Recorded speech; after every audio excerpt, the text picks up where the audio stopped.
you watch True Detective, the first season? Were you one of the people that told me to watch that show? I can't remember. Have you seen it?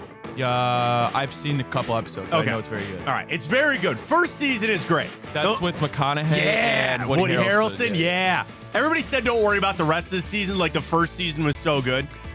And it was, and I highly recommend it. That's not where I'm going this morning. But in that season, there's a line for Matthew McConaughey. And he goes, time is a flat circle. And he goes, it just keeps coming back around again. And when I see in the news yesterday from the NFL that they've got Lisa Friel, who handled the Deshaun Watson suspension the first time, she's going to look into this new allegation. We are just days away from getting all these attorneys back with middle initials. Peter J, whatever his name was, and so with middle initials. All these lawyers getting back involved because time is a flat circle. We're here again with Deshaun Watson. Now, we spoke a lot about Watson yesterday, and today is an important day because Connor Orr on Sports Illustrated, I'm assuming, got Deshaun Watson's contract because he did a very deep dive into the language of Deshaun Watson's contract. Now, I am not a lawyer, Ryan, unless you've been keeping something from me for a year. I don't think you're a lawyer. I don't got time for that. I don't got time for that. It's a long process. So we'll try to piece through this. I did watch Suits, but I don't know if that counts. I was going to say, I've watched My Cousin Vinny. That's about the best I got when it comes to lawyerism, if you will. He ran through a lot of the pieces of Deshaun Watson's contract and broke it down even for idiots like me to understand what the Browns' options are moving forward. There's also a very, very important piece that we need to remember when it comes to this Watson situation. We'll get to that coming up. We'll get into the contract. I've got week one reactions, including Fowler and Graziano. Is it time to go to Jameis Winston? We'll get to that. Guards! All right, it's the White Sox. I'm not going to, go over the moon about that, but Ben Lively taking it off the hip. He says he's fine. They get the win last night. Really interesting from MLB on the ESPN side of things. They went around and polled some of the executives in baseball to decide who is the best team in baseball right now, who are the ones to beat for the World Series, and which teams give them the biggest problem. How many votes went to the Guardians? We'll tell you about that. We got to update the bracket. We'll do that this morning. We'll get to time up. We got the grid, the morning update. We got it all right here on Big Play. Welcome to the show, everybody. I am Matt Fontana. He is Ryan Tyler. Good morning. Happy to have you alongside. Drop the follow on Twitter X at Matt Fontana Show. We're also up on YouTube, Twitch, and the brand spanking new Big Play app. Big buddy right there. Sign up. You can actually create an account. You can love our show. You can like our show. I don't know. There are two buttons for love and like. I don't know. The return is there. Bobby Carpenter and the Jungle. Hanford, Big Play. Of course, bonus time. Come get some. It's all there, including a new announcement potentially coming for some new programming right here at Big Play. So we got to get to all that. But we start this morning, as we know, today is a very important day in our country's history. And when you hear just the phrase 9/11. You know what we think of. Ryan was way too young for that. You were born in 2002. No, I was born in 2001. I would have been 8. Yeah. I would have been just shy 9 months. Yeah. So, I mean, Ryan was out there. I remember it, that morning. I was in 7th grade science class when it happened, and we'll never forget. And I tell you, I went to New York with my wife a couple of years ago, and we went to the memorial. When I tell you that was one of the most emotional places I've ever been in my life, you went through this museum. So obviously they have the fountain outside, and then you go downstairs, and they have this museum. Ryan, we were in there for an hour. I don't think I heard anybody say a word. It was just just people watching. Like, there were tissue boxes for reasons to understand what happened that day. And, yeah, I mean, it just today, never forget. We never will. But today, obviously a big day in our history, and we'll get to time hop a little bit later, but certainly, thinking about all that today, with the words just that phrase, 9/11. We all know what we think of with that. And so, just that day, man, I can't describe. I mean, people that were older than me, they remember the day even more vividly than I do, but one of those things that we truly will, never forget.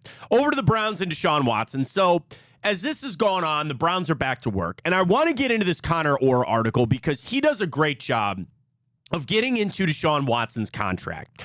And from my understanding and just reading it, it sounds like he does have a piece of Watson's contract, or at least the idea of what might have been put into the contract, which is important when we understand where we're going to go. But I want to start with the most important piece of this whole situation and what we have to remember.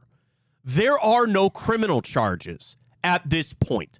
This is a civil lawsuit, just like the other ones were civil lawsuits. And when the Browns signed Deshaun Watson to that contract, a week earlier, it was decided that criminal charges would not be pursued. Now, remember when we were all going through that and what went into not pursuing criminal charges and all that, and that was 3 years ago, long time ago. But we have to remember, throughout this whole thing, he has not been criminally charged with anything. Now, I say that to say this. That will not stop the NFL if they find he violated the personal conduct policy, because it didn't stop him the last time. He was not criminally charged in the last one. He still faces suspension and a $5 million fine for the first time in this whole thing. So he does not need to be found criminally charged for them to levy punishment against him. And the same thing happens if the Browns choose to find the avenue to get out of this Deshaun Watson contract. And before we get into all that, I know the Browns, they had to have had these discussions. They had to have sat there and asked themselves, is there a way that we can get out of this? Do they even want to pursue that? Because, you know, I'm going to forecast here for a second. There's a world that Deshaun Watson pays this person just as he paid the other one. This goes away and we move on forward. Then we just got to talk about his play on the field, which has not been great. But they can move forward potentially quickly if they decide to settle this and move forward. The other side of it, just on the idea that these allegations have surfaced, would that push the Cleveland Browns to say, we're done? We're done. We've had enough. Now, the other side is when you factor in how he's played on the field, which has got to be a part of this, that could lean them towards going down the avenue of finding their way out. And it sounds like, reading this Connor Orr article this morning, Ryan, there is a way for them to get out of this moving forward. You're not getting your draft picks back, and the money you've already given him is done, right? You're talking about cap relief for the future and getting out of some future money. They've already paid him $130 million. They've already paid him that. I don't think the Haslams can sue to get that money back. And that's a hit, I would assume, to anybody's pockets when you're paying $130 million to somebody and you don't have tangible results, right? Yeah. But that's in the past. Now you're more focused. Does this give us the relief in the future? Does this give us the salary cap that we're looking for? And is that something the Browns even want to pursue? Those are all things we have to remember when we start this discussion about Deshaun Watson. It starts that he has not at this point been criminally charged. The lawsuit has been filed. He can potentially fight this too. He could go to court and say this did not happen and go through that process. He could pay this out and say, I don't even want to, I just want to move on with my life. All the stuff that you heard the first time where he's like, I'm not admitting what I did or didn't do, but I just want to move on. I'm going to pay. What a lot of people say at that point, innocent people don't pay out. But whatever. That's all aside. We're at this point now where it's still in this gray area. And I want to be extremely respectful to understand this situation about what was alleged to have happened. And we have to understand that it could be either side. What was alleged could have happened to every single degree, and the other side could be none of this happened. We don't know that. And that is why the process has to play out. I know the Browns sent that statement out that they want this legal process to play out, but now the NFL sounds like they're getting involved. And this Lisa Friel, who was involved the first time, is now heading up this investigation. The Browns, in a way, are just a pawn. They're just off to the side. They got to worry about Jacksonville this weekend. I think this is actually set up the right way. Let them focus on that. Let the NFL handle this investigation. Let them go through and understand if he violated the conduct policy. The same thing that's going on with Mike Hall, right? He was charged, but he's not been found guilty. And now, correct me if I'm wrong, the restraining order has been lifted, I believe it was called. There was an order on Mike Hall that was lifted. He got his court date pushed back. They'll get that figured out too. The NFL will still step in and investigate this. This has almost nothing to do with the judicial system. This is the NFL.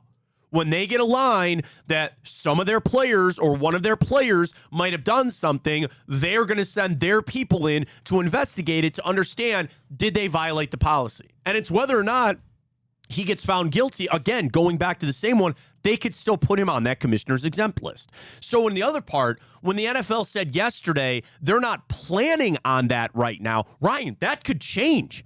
That could change very quickly. Where right now he's not on the exempt list and they're not planning it. If Lisa Friel goes through this investigation and finds out that there's merit to these allegations, he's going on that list. So they don't plan on it right now, but that could all change tomorrow. So I didn't take any law classes in college. I didn't so take I'm not a very single privy. one. Can this civil case turn into a criminal case? I believe so, yeah. I believe so. How so? Wow, see, that's a good question because she would have had to have filed a police report. Well, because my whole I'm just, and let me maybe take this back a step further. Yeah. I'm just confused. How is this a civil case if she's alleging rape? Again, it's a great question. You know I would assume maybe statute of limitations because it was 4 years ago. That's what I'm confused about. I don't know, right? The same thing. And the other thing, again, trying to piece this through. Misney on or something? We should get somebody on. Call him. Yeah, I'm sure he'd be involved in this. Is Charles a lawyer? We don't know what he does, do we? I don't know what any of our listeners do. Angelo? So on my prior show, we had what was called consultants. Yeah. So we started that for a little while. We need that. Somebody like a specialist. So we're Rick from Pawn Stars. But it's like, let me talk to my guy.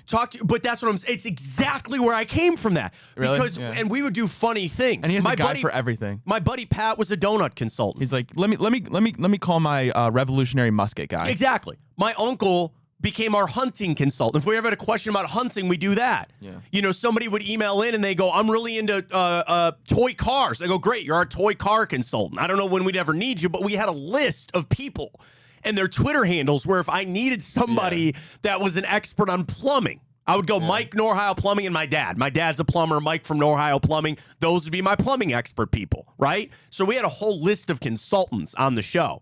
And it was always just funny things. And I told people, just what is your area of expertise? Ryan, I'll give you one guess what my consultant area was. Batman? That is correct. If you needed me for Batman, if Rick from Pawn Stars needed a little Batman help, I would show up. So we used to have a list of consultants on my show. Maybe we can start that here. So if anybody out there is, but the thing is, a lot of lawyers don't want to get fouled up because they're not involved with this case. They haven't read the dockets, all that other kind of stuff. Can go anonymous. We could try to find one, yeah. I mean, Mike Florio is a lawyer. Mike Florio is a lawyer. So that's where Florio has been involved in a lot of this stuff, reading through it. But the other thing is, she filed a civil. She didn't go to the police. You could go to the police and say, this is what happened to me 4 years ago, and I'm filing this. She chose to go get a lawyer, and they're filing a civil. You know what? We're sitting here in a civil. I'm just confused because, what she alleged was unfortunately clearly rape. Very much so, right. Yes. And here you go. Real quick. A civil case can lead to criminal charges in certain circumstances, but it's rare. Okay. Civil cases are considered private disputes between two individuals or entities, where criminal cases are prosecuted by the government. A civil case, again, somebody cheated me out of money, or my neighbor's fence is on my side of my property, that kind of stuff. But in this, that is very criminal in nature. You're right. What I'm hearing is, and maybe I'm still confused about this, is she's suing. Is this what it is basically? Is she suing him for money and he doesn't get charged illegally? Maybe that's it. Yeah. But how could he not get charged illegally if that was found to be a right? Yeah, right. And that's where, again, being respectful of this situation. If she just wants the money and Watson's willing to pay her the money, that's why when the first thing happened with all those women, I let it go because that is their decision on what they want for restitution. That is not my fight. That is between them, their lawyers, and Deshaun Watson. And for the women that accepted that payment, that was restitution for them. Who am I to sit there and argue for them of what they want? It's their decision. And the same thing with this, whatever was alleged to have happened. People out there, Twitter can be a cesspool for sometimes, but people are sitting there going, she's just after the money, or she's just after all this other stuff. Yeah, it's interesting that maybe she didn't jump on the other. I don't know. Again, we weren't there. I have no idea. So could it turn criminal? Sure. But the thing is, we can set all of that aside because the NFL really doesn't care if it's criminal or civil. At this point, they have launched their investigation. If their investigation finds that he violated the personal conduct policy, not what has been set by law, not what is when it is in the courts, the NFL in this is what? Judge, jury, and executioner. They will be the ones to decide if he violated their rules. It's kind of the same thing, right? You and I could get fired from Big Play if we violate the rules of Big Play that has nothing to do with the court system, but I still would be out of a job, right? It's the same thing here. He works for the Cleveland Browns. He works for the NFL. If they choose to fire him or put him on the commissioner's exempt list, it's because he broke their set of rules. That's what they're going to try to investigate in this whole thing. Right, but this is a very sensitive topic, right? Obviously, right, very much so. I'm just trying to understand this. So what you're saying is, right, you can, they look to see if he broke the NFL's code of policy. I understand that. Yeah. But what they're investigating, here's what you're saying. Let me see if I can get what you're saying. What they're investigating, if he violated their conduct policy, he committed rape. Right. That's what I'm confused about. That's what you're getting at, right? Yes, that's exactly what you would believe. That's exactly what I'm getting at, yes. Now, the thing is, when you get into the courtroom and when you get into sometimes the other system, what do they say? You have to be proven beyond a reasonable doubt. Okay. There's got to be no shadow of a doubt that these things happened, right? And that's where, unfortunately, you hear stories about people and cases and all that. And what do they say? You couldn't prove it without a shadow of a doubt, right? That's what happened. The NFL doesn't really need that, right? You know, in a way, but they operate a little bit differently. Now, I wonder, and I doubt you know the answer to this. Yeah, we'll see. But never know. What is the NFL's process of investigating this? How do you go about? So I understand you go talk to this woman. Right. I understand that you talk to her lawyer who's representing her, all that. Right. But what does, how do they come to this conclusion? I mean, there again, like you said, it's gonna be like any sort of investigation. And it's gonna be her word versus Deshaun Watson's word. It sounds like there were two people in that apartment. And there's gonna be what she said and what he said. And working through, that's the whole point of this, is working through to understand, maybe getting a picture of what happened. Also, something we didn't talk about too was, remember during this whole process, they hired the Browns did, not the NFL. Correct. They're private investigators. Well, they did that. And I understand this is different from... They did that to understand if they should sign him or not. Remember? Okay. That was their thing. They said they hired their own investigators to understand if they were even able to sign him. And don't forget, 3 years ago, they waited until it was found out he was not getting criminally charged. If he was getting criminally charged, he wouldn't be in the NFL anymore. Right. The NFL, the Browns, launched their own investigation because remember Rusty Hardin. Remember, he was the lawyer in this. There was the connection to the Haslams. Kind of there was the connection about the prosecutor in Houston. Remember all of that? Just time's a flat circle. We're back in this all over again, right? About them deciding if they felt comfortable enough to sign Deshaun Watson. And then they did. Was Rusty Hardin foreshadowing? What do you mean? Rust, true detective. I like where your head's at. Very much so. I don't know. Maybe, possibly. But we're back in this all again. So it comes back to Watson's contract. And this Connor Orr article, which is long, but it gets into some of the big important pieces in all of this. So again, as we know, this lawsuit has been filed. It's been on a civil case. The NFL came out yesterday. Vice President of Communications Brian McCarthy told reporters, "We're reviewing the complaint and we will look into the matter under the personal conduct policy." Connor writes, because there have been no charges filed, the allegations are contained in a civil lawsuit, not criminal. The league's review has just begun. Watson will not be placed on the commissioner's exempt list for now. I want to get down into the meat of what Connor has for Deshaun Watson's contract, okay? The first thing and the word that we have got to remember as we read through this is the word default, okay? I'm going to say it again. Default. You know, when you default on a loan, well, you can default on your contract. And basically what that means is you did something within that contract you were not supposed to do. You have defaulted on that contract. It is now the right of that other party to end said contract. So remember the word default. If the Browns would like to get out of the Deshaun Watson contract, they must find that Deshaun Watson defaulted on this contract. Now, a lot of things come into the guarantees, and Connor writes, within the document, there's a subheading titled default. The player and team agree on relevant terms that would render Watson default in this contract, where his 2023 guarantee shall be deemed null and void from the beginning and its entirety, regardless of whether or not the 2023 guarantee had otherwise been earned in accordance with its terms at the time of the player's default. So that was a 2023 piece of this, and that's already over. We're into 2024. The list includes sustaining injuries while skydiving, hang gliding, rock climbing, racing of any kind, off-road or all-terrain vehicles, professional wrestling, boxing, scuba diving, jet skiing, surfing, bungee jumping, or basketball. Those are all the standard ones. You always hear NFL players say, I can't go skydiving. You can't be able to play basketball. That's tough. You get hurt. Well, now here's the thing. You could do those things, Well, right, but you just cannot get hurt. Right. You would then be at fault. Or if Watson fails or refuses to report, practice, or play with the club for any reason, leaves the club without written consent, or retires. That is, if you don't show up, you're defaulting on your contract. Okay, and we could cut. So technically, for Hassan Reddick, the Jets could just let him go. They could say, you've defaulted on your contract, we're just going to let you go. That they look like idiots for doing that because they need him to play, but there's your option for getting out on the Deshaun Watson.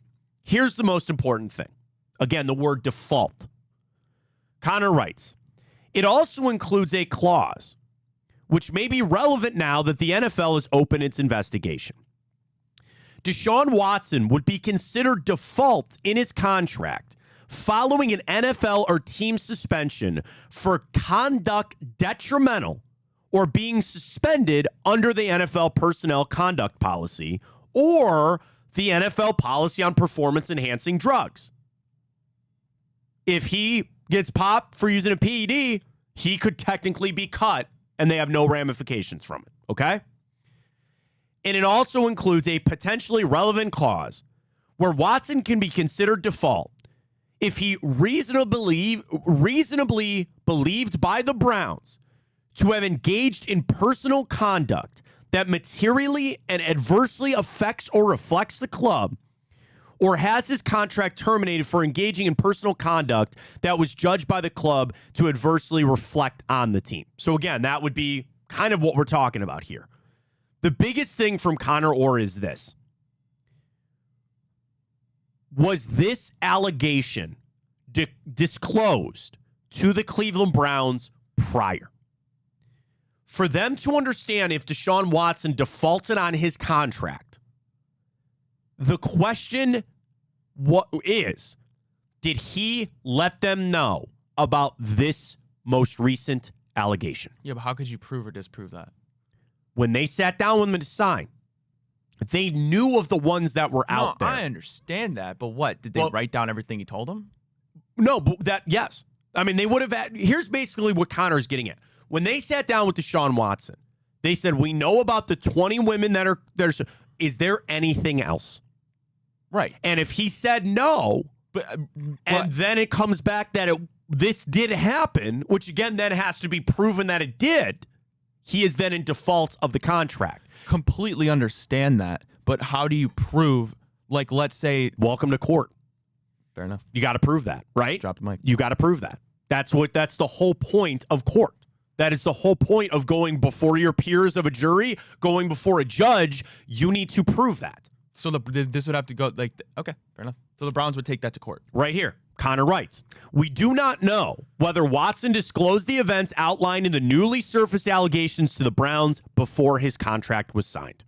If Watson did not disclose these allegations and these allegations resulted in a suspension, that would prevent Watson's continuing availability to the club, and one would presume the Browns could have an avenue of exploring Watson being in default of his contract. So walk through this with me. Yes. If the Browns, they say Deshaun didn't tell them about this and he gets charged and goes on the exempt list or something like that. Right. Then they would take their contract with Deshaun Watson to court? They would, well, here's the thing. They would just say, we're releasing you and you get no money. If he wanted to fight that in court, then they would take it to court. Right, which I would imagine he would. Well, what if he just goes, no.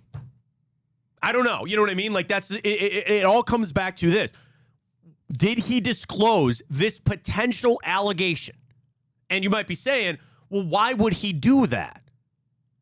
This is just me talking. I don't have any inside information. We're just reading Connor Orozco. When they sat down with Deshaun Watson, he knew in his head if there was anything else.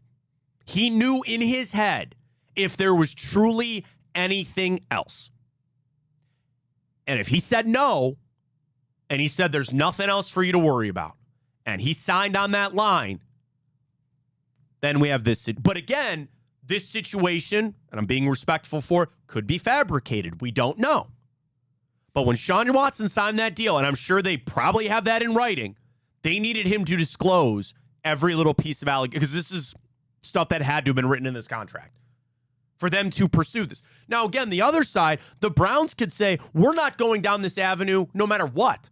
We're in. We're all in. We want him to be our starting quarterback, and we're going to go through all of this. And even if he's charged, or even if he loses this civil case, or if he pays out, or even if he's suspended by the NFL, the Browns could still sit there and say, well, we're still going to honor the contract, and we still want him to play here. I know how bad of a look that would be, and I know people are screaming because we saw him play on Sunday. That is still very much in the Browns' rights if they want to keep Deshaun Watson here. Okay, so now let's go back to when he signed the contract, right? But let's say in this scenario he told the Browns about this incident, right? Sure. So in that case, then did the Browns just be like, okay, you sexually assaulted this girl, we're brushing this under, sign, we want you our quarterback? I mean, again, because that's what that infers, is it not? You're right. If we're I don't saying know. that if Deshaun Watson told them about this incident and he warned them about it, then does that not inherently infer that the Browns just said, okay, we understand you sexually assaulted this girl, we're not going to talk about it? I mean, maybe. Possibly. That's the thing. We have no idea. And the Browns may have not known. Who knows? Yeah, that's the thing. We were not in the contract decision meeting. And that's why all of this stuff, to either have it in writing or to have proof, again, if the Browns want to go down this path, they could totally choose to say, we're not pursuing any of this. He is our starting quarterback, and we are going to let the NFL play through their investigation. And even if he's on the commissioner's exempt list, he'll eventually come off of it, and we want him to play quarterback for our team. Again, people out there might say that's crazy. We don't want him here anyway. But you got to remember, this is still up to the Cleveland Browns. This is still up to the Browns if they choose to pursue this. You know, the other thing, and let's not forget this in this whole situation, and Jack wrote about this yesterday, you could still just cut him post June 1, because if you do it right after the season, all of that spread out money hits next year. All of that money that you moved into the future, if you cut him before June 1st, all of that money hits next year. If you wait till post June 1, you at least get one other year to spread that money into the future. Let's not forget that. Regardless of what happens with all of this legal stuff, the Browns at the end of the day could still sit there and say, we're just done with him playing quarterback. And you would have to take a massive cap hit. The Haslams would be out their $230 million, but you could still just wash your hands and walk away Again, still having to deal with salary cap and you're out that money. But as we've seen with Andrew Berry, he's navigated worse. He's been navigating it this time. But that's still an avenue in this, that they just literally bite the bullet and take it all on and move on. I still don't think I would say I don't think anything happens right now. Like, he's starting on Sunday, but man, where his mental state must be. With his father passing away, which, again, people on Twitter are just so bad at some point. They're like, well, his father wasn't even in his life. Okay, I'm still assuming that hit him a little bit. The passing of his teammate. He gets done with one of the worst games of his career. And then Monday he wakes up with his lawyer probably calling him to go, we have another case here. We have another case. Just on the mental side. And then, oh, yeah, by the way, you got to go play a game on Sunday against Jacksonville. In a almost must-win game. In an almost must-win game, week 2. And you got to go face, you dealt with Micah Parsons. Here comes Josh Hines Allen. Good luck. Best of luck to you. Here he comes.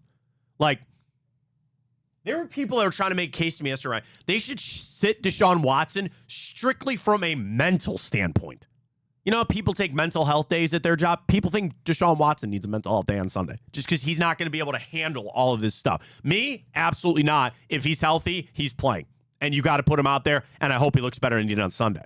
Yeah. But, where he's got to be with all of this, and I'm not sympathizing it because it all comes back to, I think, at least the off-the-field stuff, decisions that he made on the field.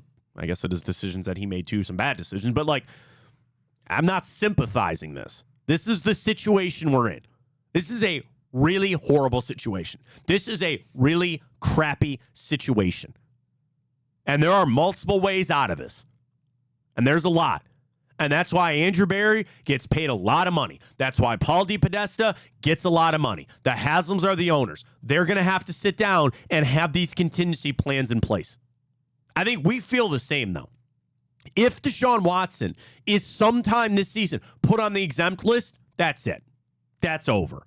And it sounds like, just reading from Connor this morning, that opens the avenue of defaulting on this contract. You can get out of it. We can all move on. But the commissioner's exempt list is going to be the big one. If that shoe drops, it's over. It's over. I know people want that. I know people want to move on from Deshaun Watson anyway, but it's in the hands of the NFL at this point. And this investigation, a good reminder for people too, it ain't going to be quick. It's not going to be quick. Remember, those allegations, did he not sign in April or March when he signed? We didn't get the suspension until August. Yeah, it was a long process. It was a long process. And you're in the middle of the season, or just starting the season, but you're in the season now. I don't expect this to be in 2 weeks. We'll have some sort of resolve on this. And I think there's a very real world that Deshaun Watson just cuts another check. But the thing is, that's not going to stop the NFL. He cut the check to all those other women. He still got suspended and fined. At this point, don't forget this too. Now that the NFL is involved, they don't get uninvolved. Now that they're in this, they don't come out of this until they have an answer.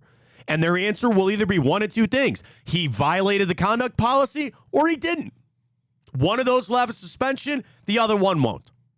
And that's where we're at. You want to factor in that he is technically, at this point, I can't think of a better term, but it is what it is, a repeat offender. The fact that Lisa Friel has to go through this again, which I thought it was interesting they picked her. Would you not sit there and say, well, that's biased because she already went through the first one? Oh, wait, the NFL can do whatever the hell they want. Yeah. They can appoint whoever they want to handle this thing. And she's their counsel, and she went through this the first time, and I'm sure she will try to be as unbiased as possible to get down to the answer, did he violate the conduct policy? And it'll result, again, in a suspension and potentially from the Browns moving on. But don't forget the other side. Don't forget the other side. The Browns could weather this storm and say, we're not getting rid of him no matter what. And at the end of the season, they could still say, we're moving on no matter what. So you think, you don't think, you think there's even a slim of a chance that if he gets placed in the exempt list, they wouldn't just cut him? Sure, there's a chance. I don't think it's a great chance, I don't but I think that's very slim, but It's still an open avenue. They don't have to do anything. The Browns don't have to do anything. Yeah. They could ride this through.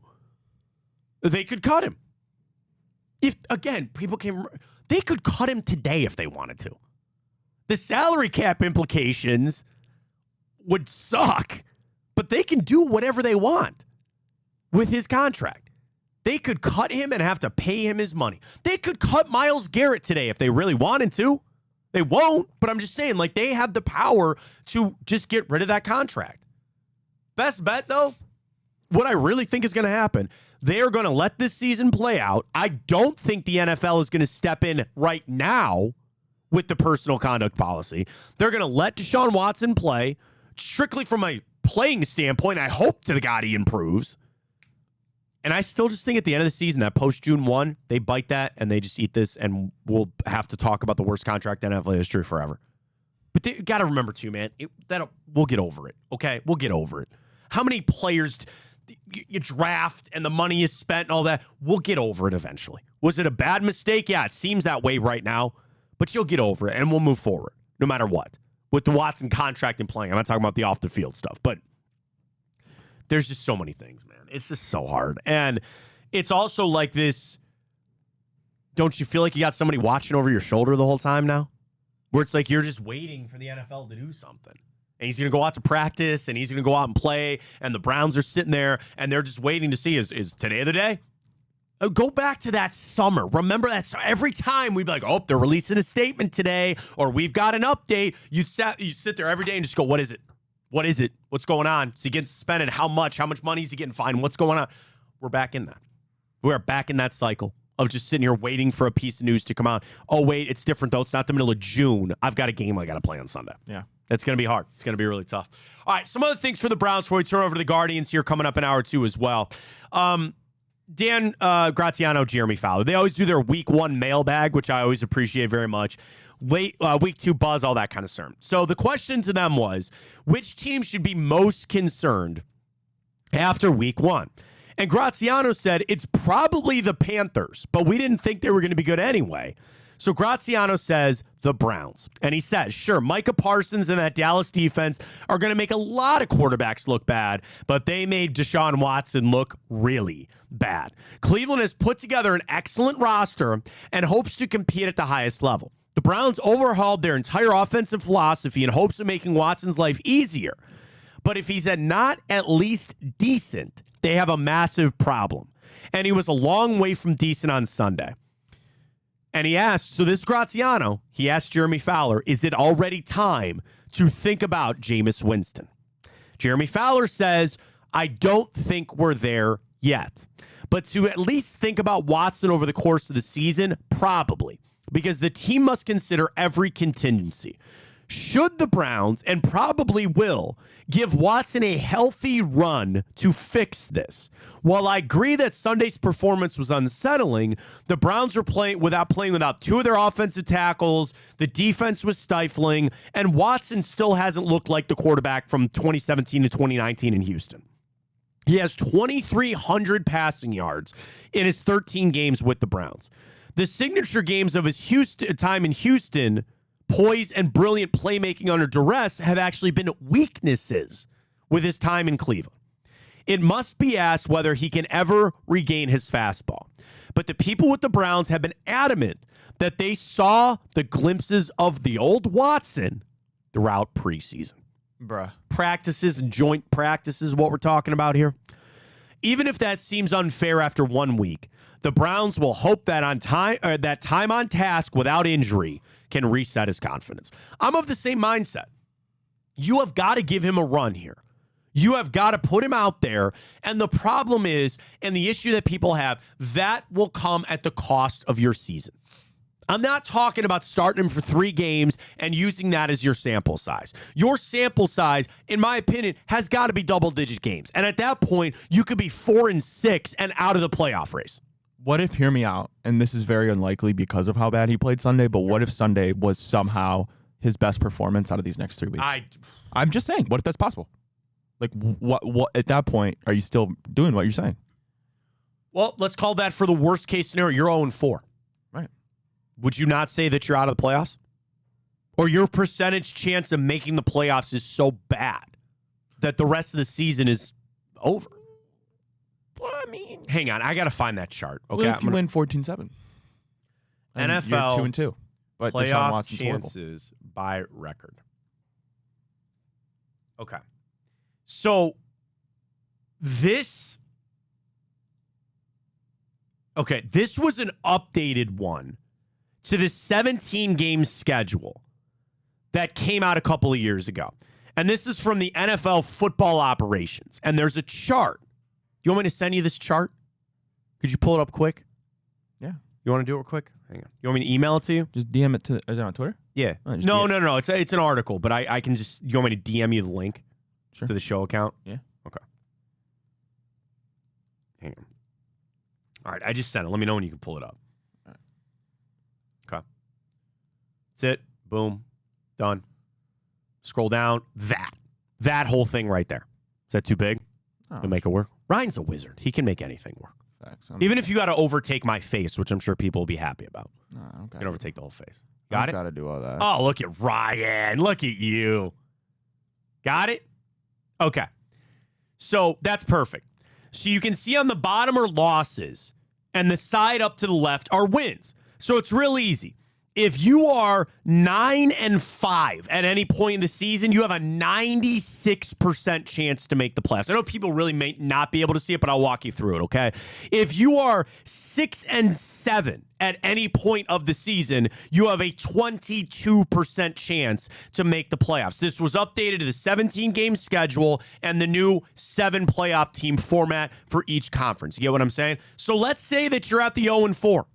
That gives you an 8% chance of making the playoffs. 8%. That's all the way down there in that light purple area. Okay? So you ask yourself, let's say just to, the scenario you brought up, he plays so bad the next couple, you're in that hole at 8%. Wouldn't you just leave him out there? Would you chase that 8% and put Jameis in there? And then people will yell at me, oh, the team. The psyche of the team, the locker room. I get it, sure. But if you're that entrenched to keep him in there, at that point, you're just talking about what? You're talking for a miracle. Yeah. Right? You've got that much in front of you to understand it's not going to happen. No. And it probably won't. And then you're staring down the barrel of what? After the season, they just release him. They move on. Like, I just hope we don't get there. And that's why Sunday is critical. To not just get a win, but for Deshaun Watson to show you something, right? To show you a little something that you got to grab on. That is, I'm not saying that's more important than the wins, because it never will be. But eventually, you have got to start seeing. What did I say for Sunday, Ryan? I just wanted one throw. One. That I sat there and I said, that's it. He's back. Or at least on his path to becoming back. And I didn't even get one throw. I didn't even get the one. But I'm going to keep stepping up to the plate here. I'm going to keep putting him out there to try to see if there's just the one throw. I go back to the little Giants where it's just one time. You just got to beat your older brother one time, right? I need one throw. And maybe that'll unlock Watson. And maybe, I didn't want to tell you what I just bumped into my head, buddy. What if he starts playing well? And then they suspend him. Right, I thought about that. What if he actually turns it around for a month and then they suspend him again? Wouldn't that actually be worst case scenario? Because then at that point, I would be so angry that I would still want the Browns to just move on. I mean, the question, you asked a Twitter question for me this morning. And the question is, do you just want the Browns to move on from Deshaun Watson? The question is, sitting here today, and I know that this will probably be just over. Like, if there was some that just got slid across the table and they said, you just sign this and we'll move on. Is that our question today? I don't know, man. It's blood money because everybody's going to say yes. Everybody out there is going to say yes. Is there anybody out there? And I was one that I was still leaving that door open, and I still am sitting here today. I'm just exhausted and I'm tired, man. I'm just so sick of this. It's not just, hey, he can't throw it. Like, having to deal with yet this other stuff is exhausting. You don't deserve it. As Browns fans, we don't deserve this. And now he's allegedly got a burner. I don't like where that came from. I don't know if he's already up to 3.5 thousand followers. That's crazy. It's not him. You don't know that. I don't think it's him. You don't know that. It's an alleged one and reflogged Didn't miss this morning. He's Yeah. oh my God. Leroy Bickerstaff. Hell of a name. It's a great name. It's got to be a J.B. Bickerstaff thing, right? Or else do you come up with that? Should that be our question? Do you think Leroy Bickerstaff? No. No. Get sued for slander or libel because we'd write I said, it. do you think? I guess. I'm Well, we're asking alleging. No, that I'm that's asking people's opinions. Do you think this is Deshaun Well, we are Watson? alleging that we think that was. I don't know if it No, is or we're isn't. not. I pray to the God that it's not. I pray to the God that that's not actually him. But I have no idea. It's I him have or no one idea. other person. I don't know. I really can't tell you. I hope it's not. And that's just what I'm going to believe, that it's not. Because if it is, or if it's somehow found out, could you believe that? And I know professional athletes have burner accounts. I know they have a lot of people that they have out there watching the social media channels for them. But if that comes out that that's actually his burner account, then we got some bigger problems. But that's where we're at with Watson. It's been, doesn't it just seem like it's been a week? It just seems so long. Like we're back in this again. It's so hard. But I don't know. It's not hard beating the White Sox guards. All right, well done last night. Can I tell you what I liked the most about that game last night, Ryan? Sure. You played an inferior team, and you did what you were supposed to do. As we get ready to go for the playoffs, and I know Ben Lively took that ball, and again, he was able to talk after, and he said, I've been hit everywhere. It looked bad. Bullpen, I know they kind of got burned, but hopefully you'll get a nice start today for the Guardians on the 1 o'clock as they're getting out of Chicago to come on home after a long, long road trip. 2-10 start today. You got Boyd on the hills all of a sudden become your best starter. He's facing a guy with no wins this year. So the thing I liked about that, you want to play like the Dodgers and the Phillies and like all you want to believe that you are in this group of eliteness for the Cleveland Browns, for the Cleveland Guardians, right? You do what you did last night. You smoked them. I know it wasn't 11-0, but you played a game that you were the better team. The bullpen pitched well, and you got a nice, easy win. I'll tell you this, today's a bonus.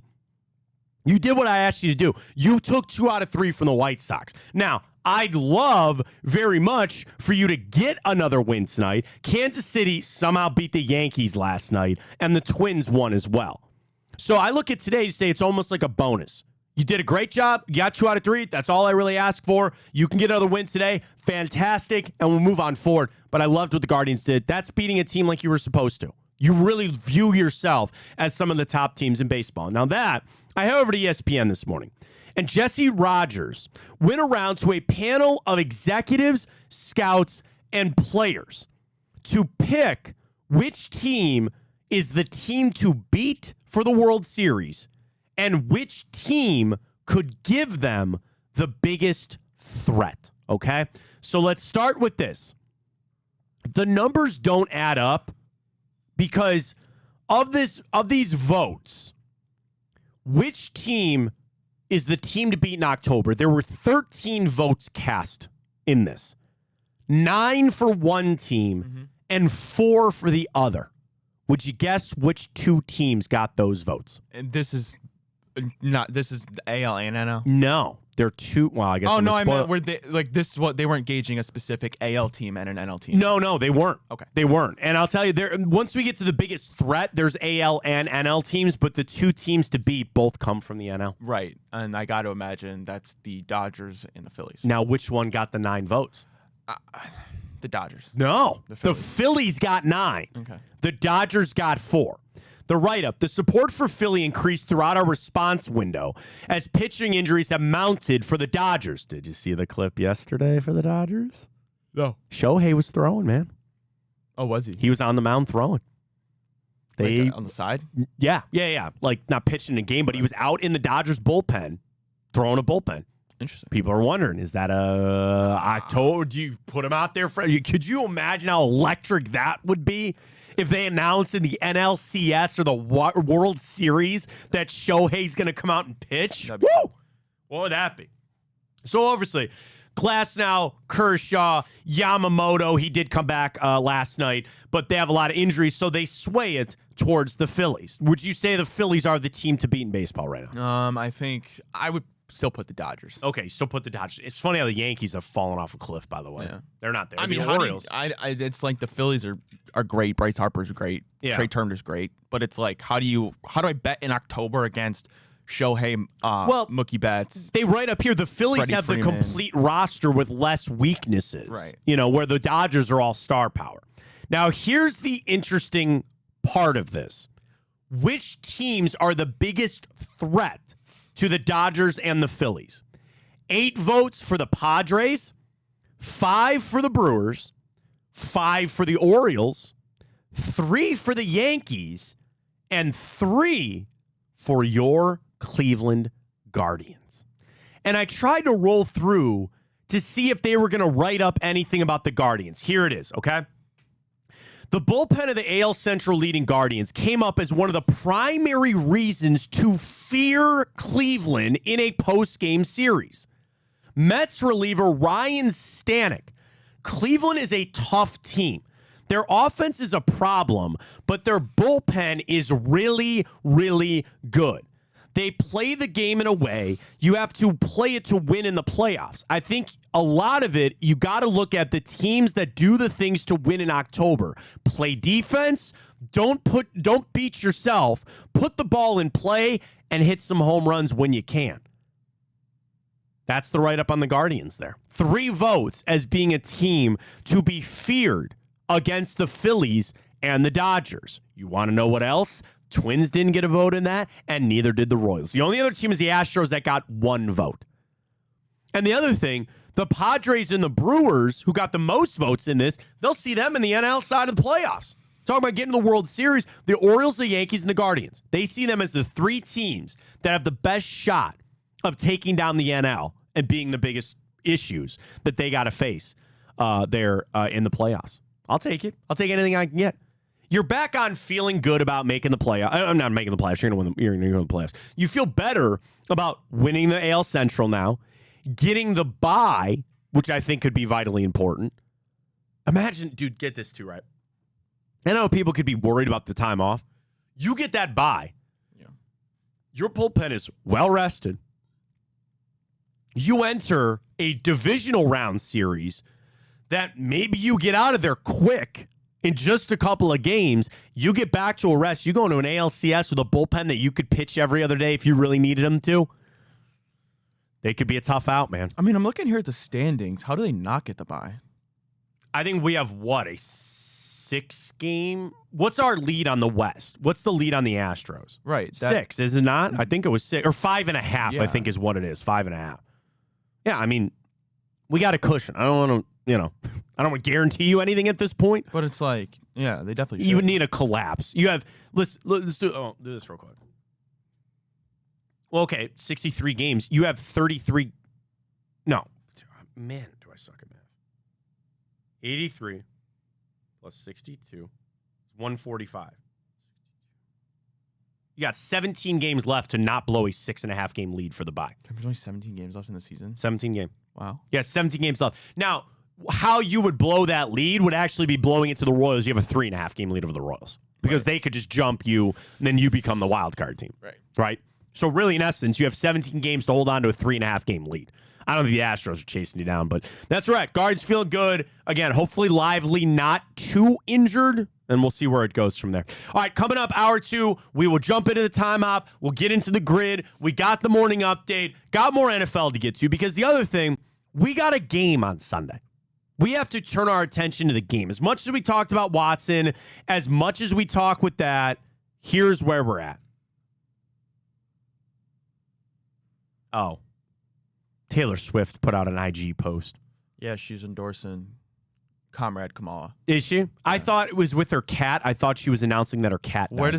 Where does we should power rank Trump's nicknames for people like Sleepy Joe, Comrade, that is pretty funny. Comrade Kamala, Crooked Hillary. They're eating dogs in cats places. Is that how that goes? That's what I guess. That's what I want to make this clear. We don't talk politics on this show. And I am one, I truly tell you, like when I'm an independent, I really am. Well, we talk about it sometimes in a non-serious It's like, manner. I'm not talking about it serious, and I want it to be respectful of this. You have a right to vote for whoever the hell you want to vote for. You have that right as an American citizen to vote for whoever you want. I say that to say this, Ryan. I don't care. Because you want to know why? I'm probably not going to change your opinion, and you're probably not going to change mine. So we can have some fun with it. I watched the debate. I watched it. I did. I did. I'll tell you what I did. I had the Guardians on my iPad. I had the debate on my phone, and then I had my earbud in for the phone. I don't need to listen to the game. I can just watch the game. Yeah. And they got into dogs and eating cats, a lot of immigration, a lot of economy stuff. And the thing is, people are like, oh, they put their grades out. I'll tell you this. You know what I really like? They shut their mics off. Yeah. Where they weren't talking over one another. And it went both ways. But those moderators, you got to remember, it's on ABC too, because the other one to flip to the other side and all that kind of stuff, whatever. So the moderators, they were calling them out. Like, they were in time fact checking. You know, now they can put the community notes on tweets and stuff. They were doing that in real time on a presidential debate that at one point I saw had 3 million people that watched just on social media. Yeah. Let alone TV. So they were real time fact checking that stuff, which is hilarious. Yeah, my basic was he got into he said that illegal immigrants are eating cats and dogs. I did see that. And then they stopped them like President Trump, former President Trump, whatever you want to call him, that was proven to not be true. Like, it was hilarious. It's possible. Well, the other thing you got to remember watching that they are, so like they have all these people that prepare them, right? They have all these people that when they get up there and they're like, you got to hammer this, or we're our angle. They all have a game plan of how they want to attack it. And as you watch, you very clearly saw what Kamala Harris's game plan was and what Donald Trump's game plan was. She was going to keep bringing up the felony stuff as much as she could, and he was just going to keep bringing up how bad Joe Biden was at his job, right? Whether or not he was or what, I don't know, but it's just like they had a game plan that they were going to attack, and that's what they were going to do. And you could see their gears turning, where they're like, okay, she said this, I got to say that, or he said this, my response has to be this. And sometimes, which really annoyed me, they would ask a point-blank question, and then they would just take it off over there. You know, because, like, again, they have a game plan that they want to play. They straight up asked them, would you ban this bill? Would you ban this bill? And they didn't answer. They would just go, welcome to politics. I watched it for an entertainment thing. Somebody said we should have created a drinking game for it. Yeah. You'd have been hammered off that garage beer, buddy. What would you do? Every time the felonies are brought up, every time Joe Biden was referenced. See, the thing is, you can't even do like every time they say immigration because it's just part of the thing. Like, I would say the cats and dog eating thing, that had to have been a 5-sipper if that was going to get brought up. It would have been, we would need somebody else to do that because we're not up on the politics. But yeah, I watched last night. It was an interesting one. I don't know what to tell you. The only thing that might have gotten me to watch that garbage last night was treating it like the preseason drink game. So I was like, I agree. Maybe we should have done that. Missed opportunity on our end. I don't know what to tell you. All right, let's catch our break. Come back. Hour 2, plenty coming up. Fontana Show right here on Big Play. You can always follow us on Twitter X. We're up on YouTube, Twitch, and Instagram. Ryan's got the morning update. Comes your way next. I'm Garage Beer, and this is Bobby Carpenter. Garage Beer. Beer-flavored beer. Beef with an F? Okay, my bad. It's crisp and cool, and it doesn't taste like ass. I'm Bobby Carpenter. I drink in garages because my wife says I don't belong inside. If you like a cold breeze on your bag, drink Garage Beer. It's American, and so can you. Garage Beer. Beer-flavored beer. Well, how do they know I'm doing this? Did somebody leak this out? It's social media. Oh. That's the way social media works now. I thought maybe you were just running that yap.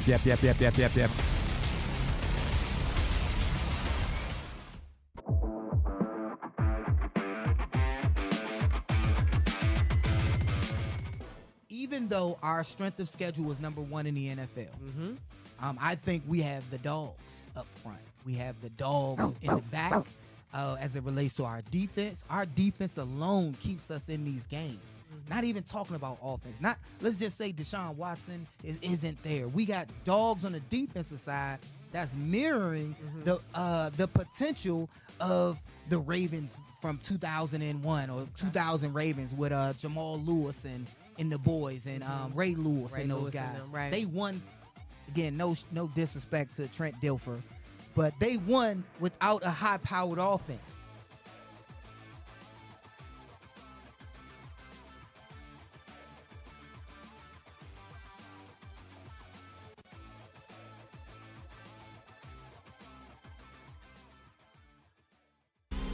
I don't buy into this nonsense, this conspiracy nonsense that he's got his money and he's dogging it.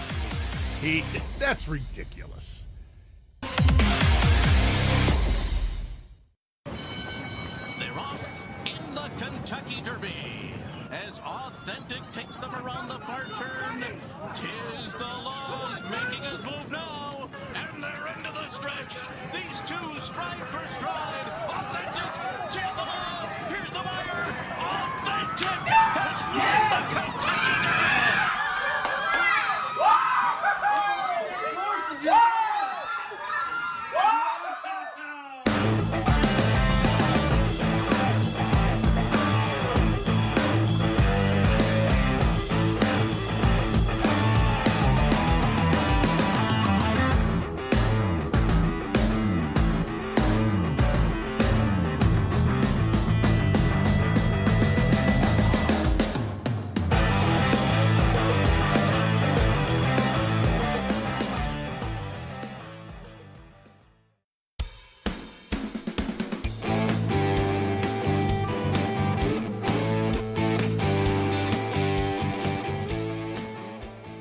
All right, back here, Fontana Show, big play. We got the morning update. We'll get to the grid. I got bad news on the grid. I don't know if I'm going to accept the fact that we went 2 for 2 yesterday. I think this week might have to be dead. We'll do it for the practice, but the next giveaway that we have is a big one. So I want to earn it for the fans out there. So we'll do the practice. We'll get to the grid. We got time up. Got plenty to get to here in hour 2. Ryan's got the stories, though, for you on the morning update. Take it away. Alrighty, well, the Guardians, they beat the White Sox 5-0. Ben Lively gets hurt on the mound. And I didn't see it, Matt, but I heard about it. Yeah. Because my cousin was in town from Florida. I wasn't able to watch the game. So what happened exactly? So Lively finished with his pitch. Okay. It was a calf or something? This guy hit, I can say it, we're on here. He hit a piss missile straight at Ben Lively's knee. I could really do something stupid right now if you want me to. Okay. What are you doing? It hit him right here. Oh, that's not a good spot Right to get here. hit. So, and I think somebody said on Twitter left, but I think as you follow through as a righty, he landed like this, and it was right. It hit him right here. Can you do the rest of the show from up there? Yeah, if you want me to. My back hurts. I can stand up right like this. It hit him right here. Right there. That's where it hit him. I'm a visual learner, so thank you for that. That's fine. No problem. That's what I got for you. It'd have been funnier if I just fell, but I'm not. We're back. So, yeah, that's not probably a great place to get hit with 100 What? Juan Thornhill's on IR. They just placed him. Really? Yep. Siaki Ika's back. Oh, great. What is he hurt with? Calf.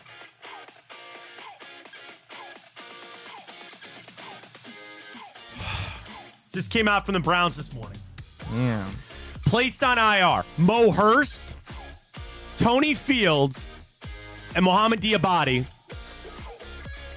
Bell up from the practice squad. Mike Ford up from the practice squad. Kaliki Hudson signed from the Saints practice squad. Sam Kamara up from the practice squad. Siaki Ika, Jeff Swaim, and it's Luigi Villan, a linebacker, signed to the practice squad. Juan Thornhill to IR. Well, that's not good. That's not good. That does not seem to be a great... that signing does not seem to be working out. I wish I could... Well, I can tell you, but... You're a detractor of Juan Thornhill. I'm not saying to take your victory lap. I know you don't want it, but... Ronnie Hickman time again, man. So wait a minute. He got hurt in the preseason, too. So we got smoked. Let's just... For just a second here. This might be your clip for the day, Ron. let's just for a second collect our thoughts here. We got smoked on Sunday. Our quarterback did not complete a pass over 15 yards. He has another civil lawsuit on his hands. We don't have any offensive tackles. And you just placed 3 of your starters on defense on IR. In addition to your starting tight end battling an ankle injury, and I only have one healthy tight end on the roster. We're doing just great, man. Dude, that's so annoying. We're doing fine. Cue up that dog meme. Everything's fine. Oh, and it's fire? Everything's fine. I'm dead. That's funny. I didn't know you knew about that meme. Okay, that was a shot. What, I don't know memes or GIFs? Memes, GIFs. My buddy just texted me. He goes, by the way, Trump's best nickname is Tampon Tim. Is that what he called Tim Walz? Yes. That's bad. You can't do that. Come on now. What are we doing? Can't do that. No. I didn't say it. Also, just like when they're up there spewing and they're like, it's hard to decipher. Welcome to life. It's hard to decipher between fact and opinion. Yeah. Because like the things they say, it sounds like a fact, but he's like, Tim Walz is the worst pick that they could have ever had for our country ever. Not that I agree or disagree with that statement. You don't really care. Man, did I miss anything with the Browns? Did I miss anything? I mean, that's another likely, maybe not to his fault, but that's another blemish on Andrew Berry's record. Juan Thornhill does not seem like a good sign. At this point, does not seem like a good idea. I wish I could say I didn't tell you. Yep. Here we are. I swear people just got so hooked on him because he's on the Chiefs.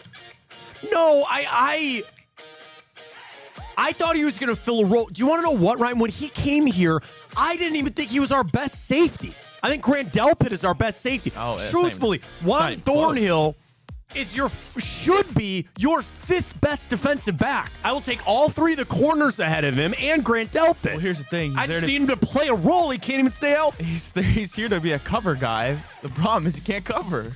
I mean... What do you want to know what? mean? I don't even What do you know. mean? Tell me what do you mean? I don't know if I can even make that statement because I've not seen him enough on the field to understand if he can cover or not. Well, how bad is on that? the field, he can't cover if you're not on the field. I guess you're right. So we'll get more. I'm sure we'll get more Browns coming up. Back to the Guardians. We'll get our plays a little bit later today, but nice win last night. We'll keep an update on Ben Lively. Closing on, I think today's a bonus day. I really think today's a bonus day for the Guards, but hopefully they can close it on out. Still, like where they're at. Hopefully lives are. Hey, man, Lane Thomas, maybe starting to come out of it a little bit. Love to see it. All righty, we'll move on here. Auburn senior quarterback Peyton Thorne, he said on Tuesday, criticism after losses such as Saturday's defeat to California. Well, this has led to bettors texting him for money. He says, appearing on the next round, he says, they're definitely not sending cash. It's funny, when they lose money, they want their money back. But when they win money on a parlay, no one's ever sent me any of the money. Results from a study by Signify, this is interesting, an artificial intelligence company found that 1 in 3 high-profile college athletes, Matt, receive messages from individuals with a, quote, betting interest. Can I tell you how stupid that is? Okay? I have lost bets. I've won bets. There's no point that I've ever thought about sending a DM to somebody to yell at them about their performance. That is one of the stupidest things I think I've ever heard. And if you're at that point, you need to go to Gamblers Anonymous. You have an addiction problem. Now, trust me, I've had bad beats. We've all had bad beats. You need one more strikeout or you need just one thing to happen, okay? I'm going to be honest. I lost my Guardians bet yesterday because I was an idiot and did a parlay. What's the closest, leg in a parlay that was going to hit big that you just missed? And you were like, God damn. I had a Cavs parlay that I lost $300 on because I needed one more point. You lost $300, you would have won. I would have won. I've never placed a $300 bet. I'm going to make that abundantly clear. I've never placed a $300 bet. This was a long-legged parlay, which, again, parlays are for suckers, but I can't help not do them. I had a parlay that I was going to win $300, and I needed one more point from Donovan Mitchell. He missed a free throw, and they pulled him out of the game after that. Dude, my buddy. And that's about as bad of a beat as you'd ever get. Would I get on there? And not even that they are on my team. It'd be different if it was like Jason Tatum, maybe. But still, I have never once in the fabric of my being go, I'm really going to send this guy a message so he knows what he did to me. That is the stupidest cover the kid's ears fucking thing I've ever heard in my life. You got to do that. You're a degenerate and get some damn help, okay? You had a bad beat, so what? Maybe you should be a better. I don't know what to tell you. That is the ebbs and flow of sports. And that's the other thing that's a good reminder for some people that they think Vegas is involved. They're not.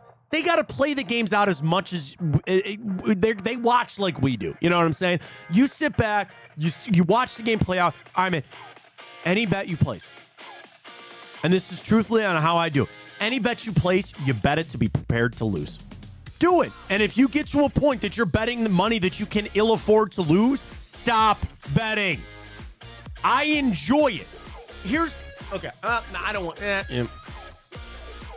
I don't want to cross that road. But here's what I'm going to say. I enjoy sports betting so much that I will not let it become an addiction. Because if it becomes an addiction, then I can't do it anymore. And I don't want to do that. You know what I bet on the Guardians game yesterday, Ryan? $10. $10. I lost that $10, and I'm back in. Now, I'm afforded that, outside, and I don't say this to be somebody to like, oh, look at me. The app that I bet on, Bet365. Love you guys. They're great. Ryan, I put $50 into that account 2 years ago. I have never once deposited money back into that account. Now, I built a bankroll up that is not what it was, but I bet responsibly. And there's no part of me, and I put money onto Tipico, and I put money into Fanatics to get some jerseys for my kid and all that kind of stuff. That money ran out. You know what I didn't do? Deposit more money. That's it. That's where I'm at. It is on me to win these bets. I bet $5 and $10 here and there. That's all I do, man. So if you feel the need to message somebody to say you lost a bet for me, get some help. Get some freaking help, okay? And go to Gamblers. This is completely serious, too. Go to Gamblers Anonymous. 1-800-GAMBLER if you have a problem.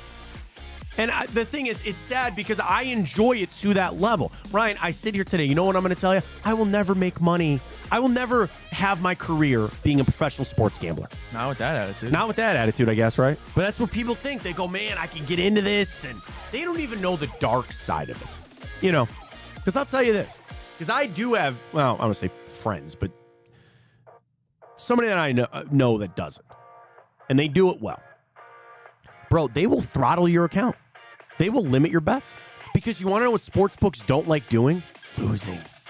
So if you think that you're going to just go and make $500,000 off of it, everybody gets sucked in on Dave Portnoy. Okay, yeah, Dave Portnoy's winning $600,000 bet. Yeah, because he's betting $300,000, right? And that's all promo for who? DraftKings. So it works for him. I get it.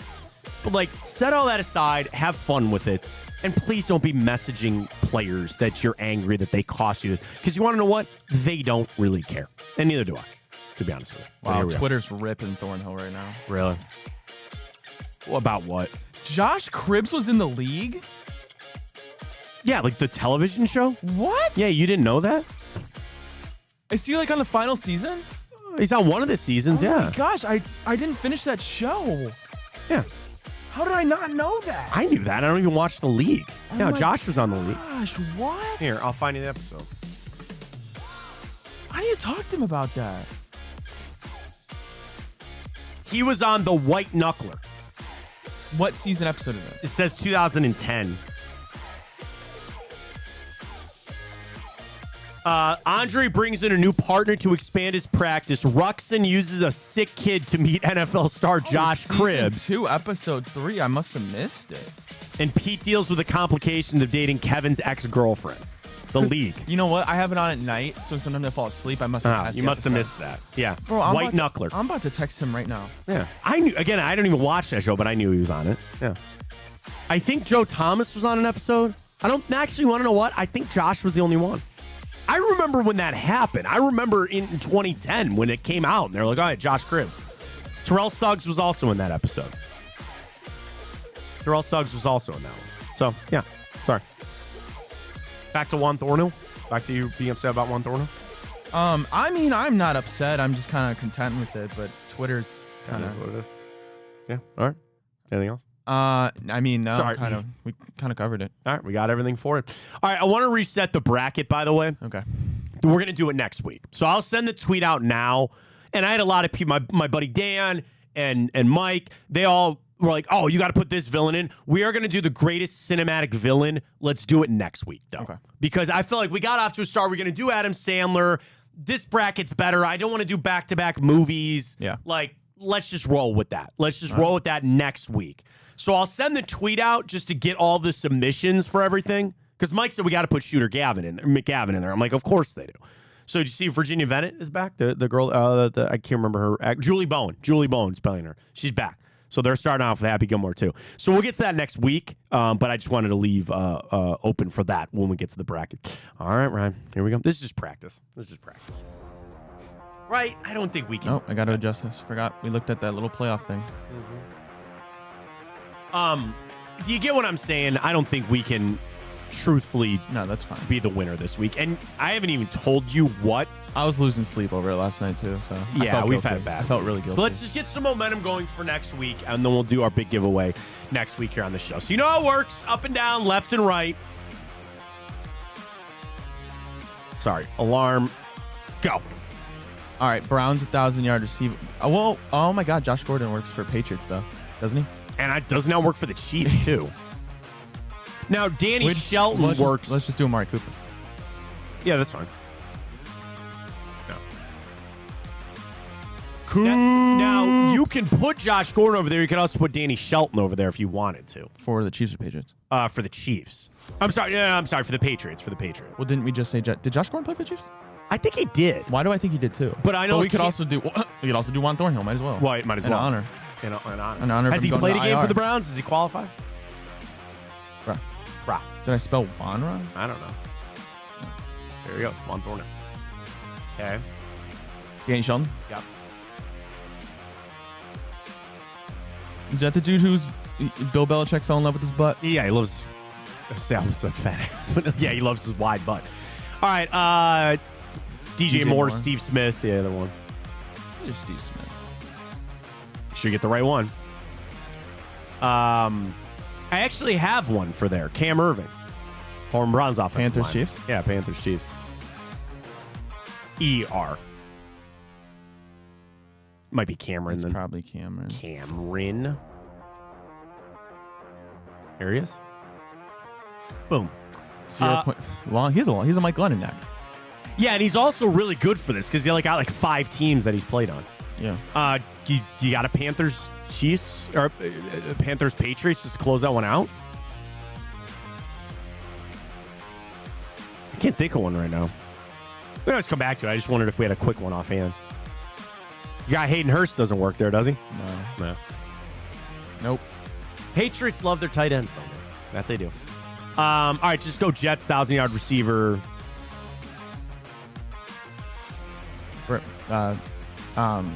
Santonio Holmes?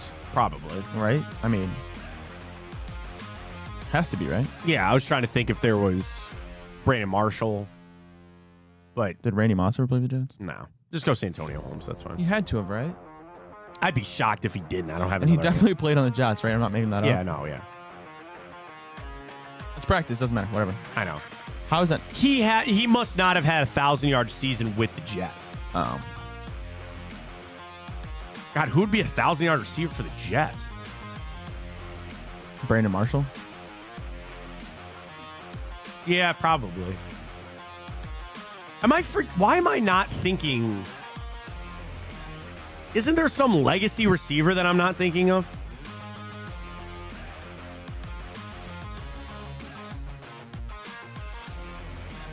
Yeah, Brandon Marshall would have worked. 2015, he had 1,500 receiving yards, so we know that one will work there.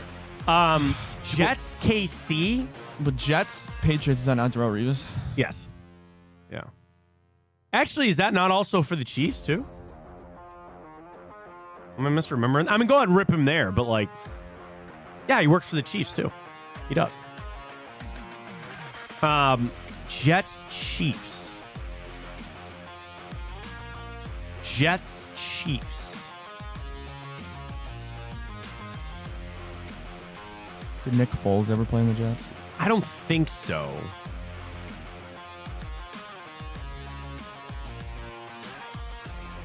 Did Chad Henne ever play on the Jets? No. Did Ryan Fitzpatrick ever play on the Chiefs? Don't think so. I don't think Mark Sanchez ever went to Kansas City.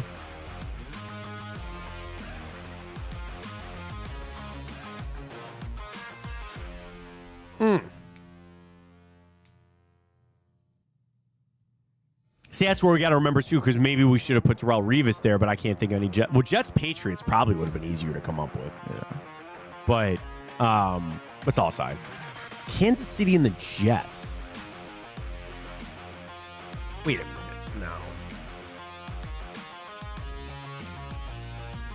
No.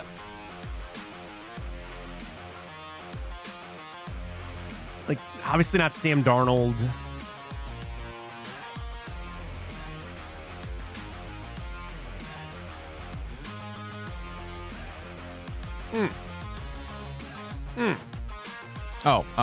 McCole Hardman.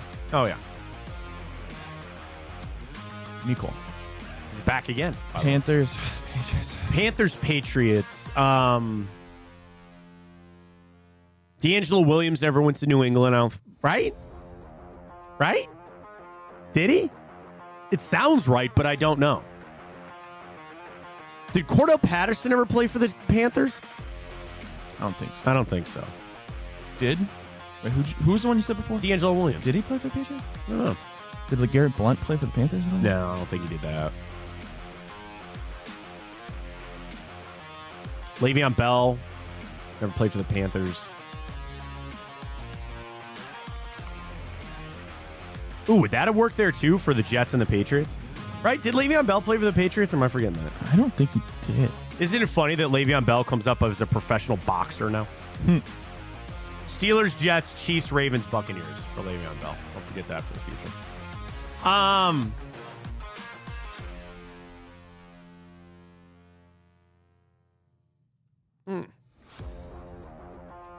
Danny Amendola? I don't remember him. Danny Woodhead? I don't think so. Wes Welker? Don't think so. Did Graham Gano ever kick for the Patriots? No, I don't think so.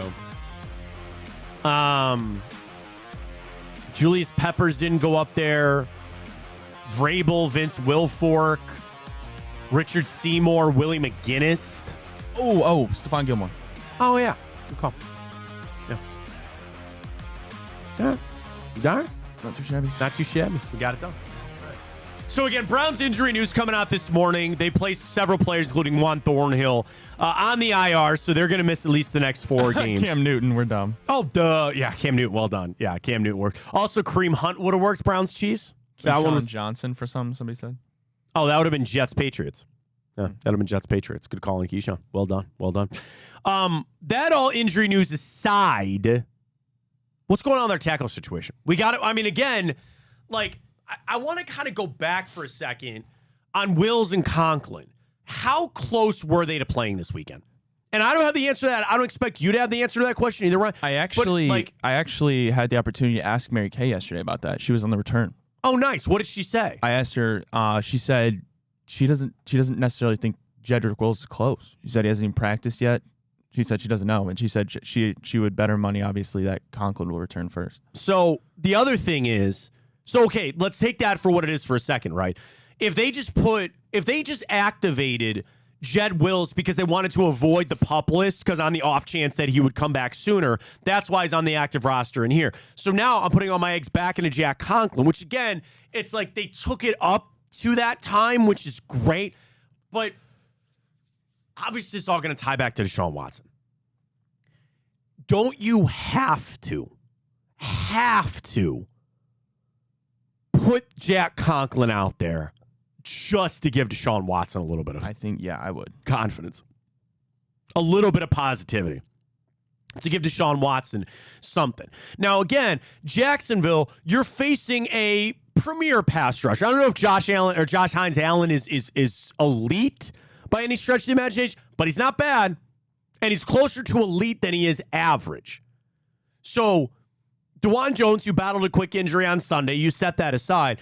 I now sit there and I wonder, do I have to put Jack Conklin out there just for Deshaun Watson? Not for Conklin's own health, not for the betterment of the offense. Do I got to put Jack Conklin out there just to help Deshaun Watson? Is that where we're at right now?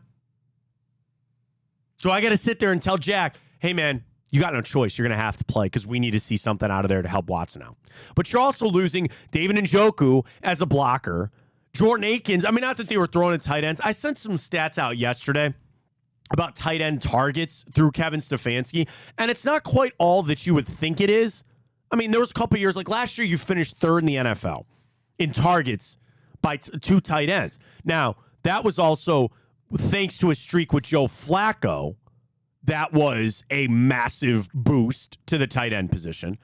But losing him might even be impacted on the blocking side of things.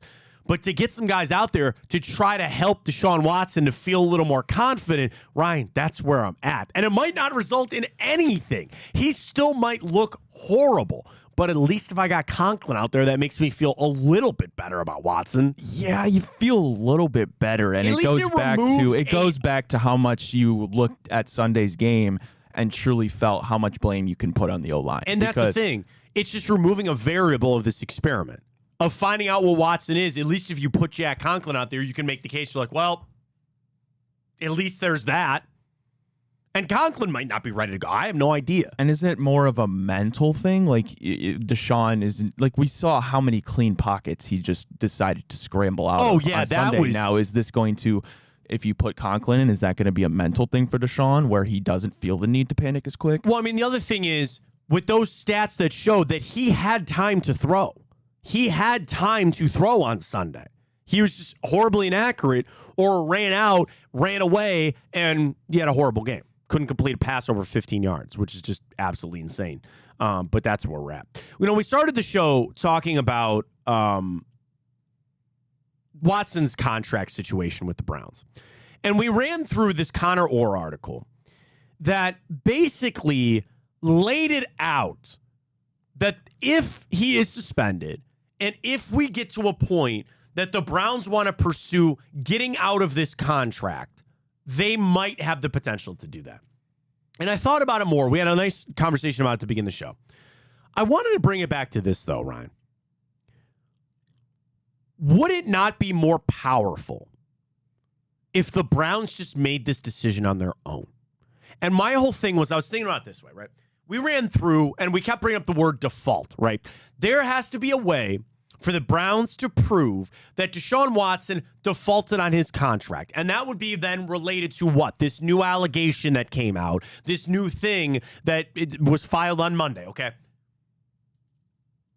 Don't you want the Browns just to own it and say, you know what, we're going to be the ones to make this decision? As opposed to the league, as opposed to the commissioner's exempt list. Now, at this point, the Browns are going to let Deshaun Watson continue to play and hope that he improves. But if he doesn't, here's my actual hope for this whole situation. Number one, I hope he doesn't go on the commissioner's exempt list.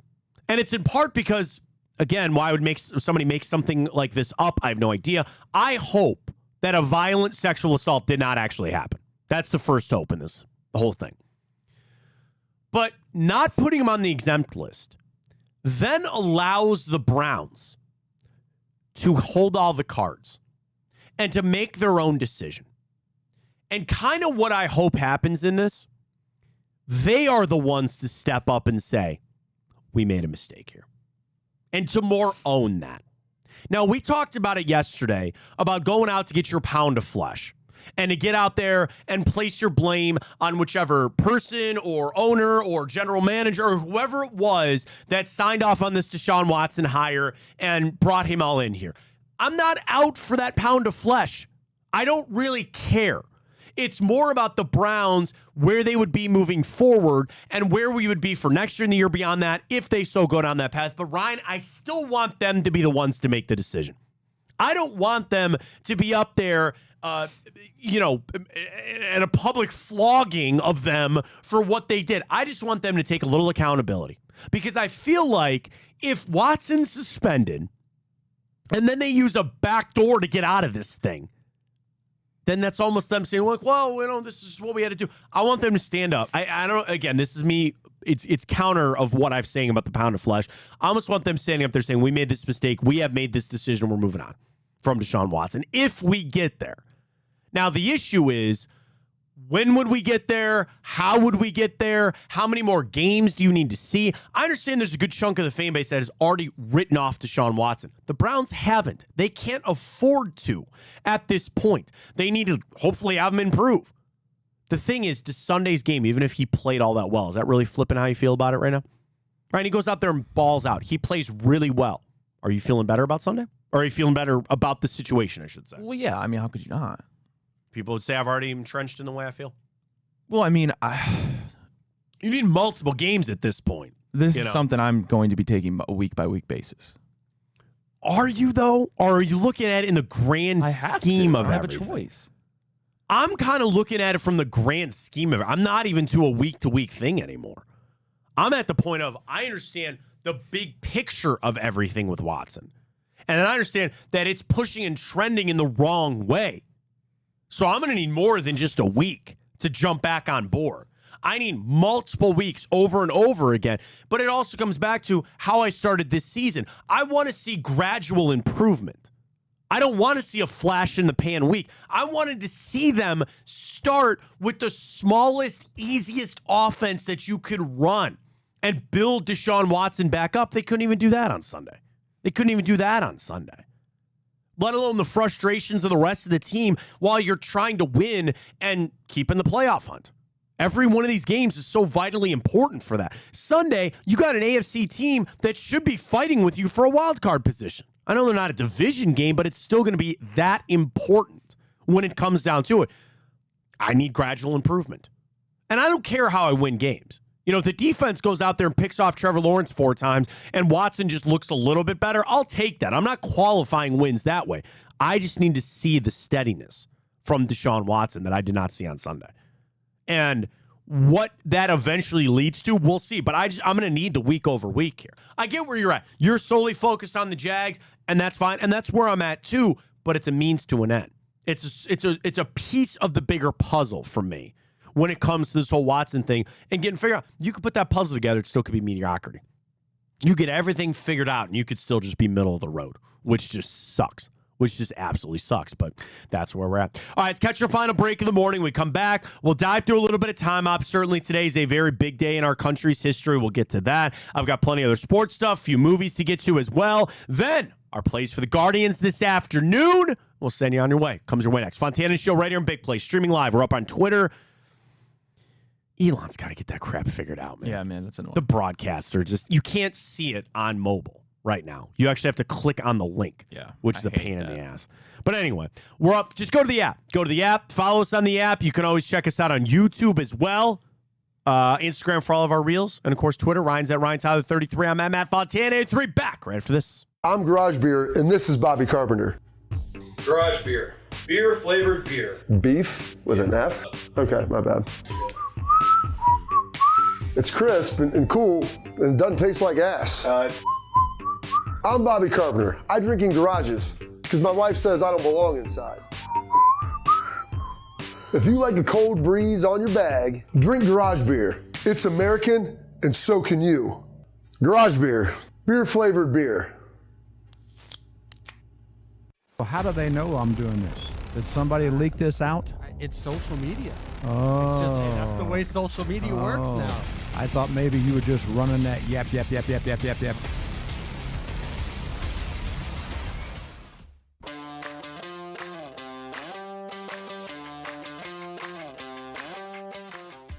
I'm just dying at you right now. Why? Because I can't believe you had the nerve to bring up the NFL top 100 when you're the one that was okay with it. Of the two of us, you were the one that was okay with him being ranked darn near 40th. In the context of what happened in November of 23, that's what I said. Nope. Doesn't matter. We're back. We're back, James. We're back. So now this is what needs to happen next. That's it. Doesn't change. That doesn't change my opinion. You could roll that clip. I don't care. I stand by what I said then in that context. This is different. I'm looking ahead. Jeez.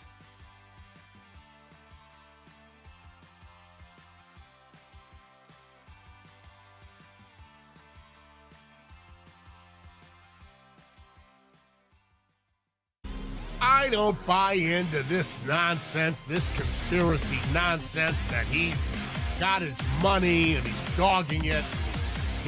That's ridiculous.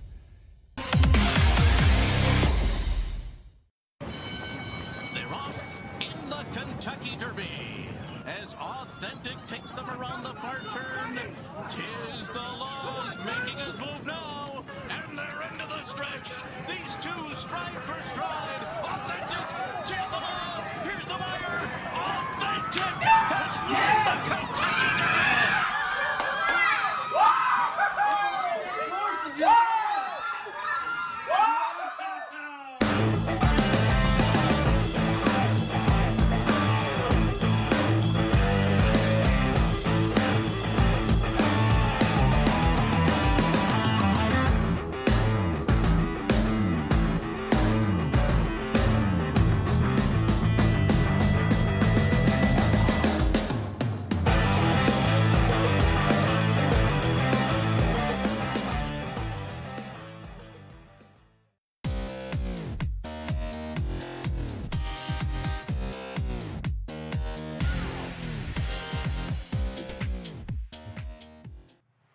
All right, welcome back. Fontana show right here on Big Play. Let's jump into a little bit of time hop. We'll get our bets for the Guardians, 2:10 this afternoon. I love the afternoon games. Getting a little something to watch.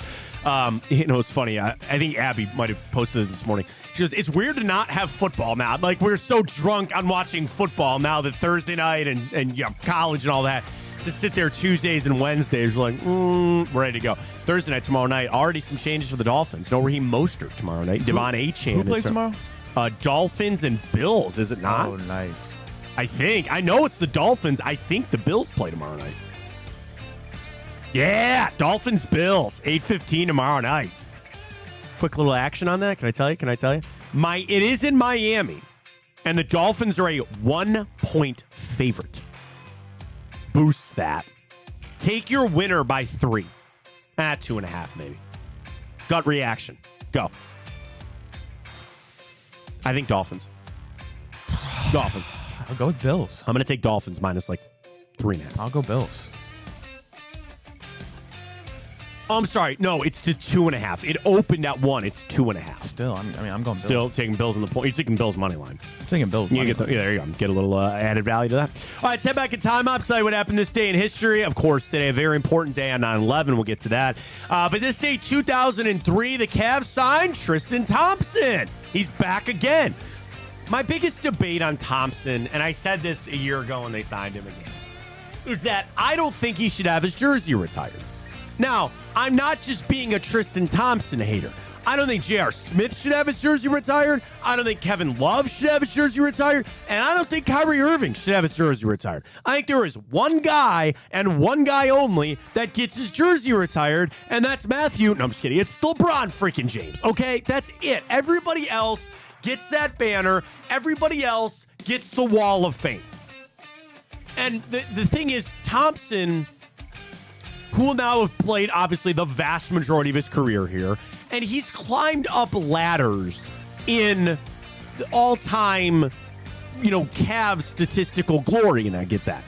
And you get caught up in, when you look up there and you see names of Nate Thurman and Bobby Bingo Smith, okay, like Austin Carr, you ask yourself, were those greats? Even Zydrunas Ilgauskas, who was the last one, and I think they did that just to spite LeBron, personally. But were they an all-time great of the organization?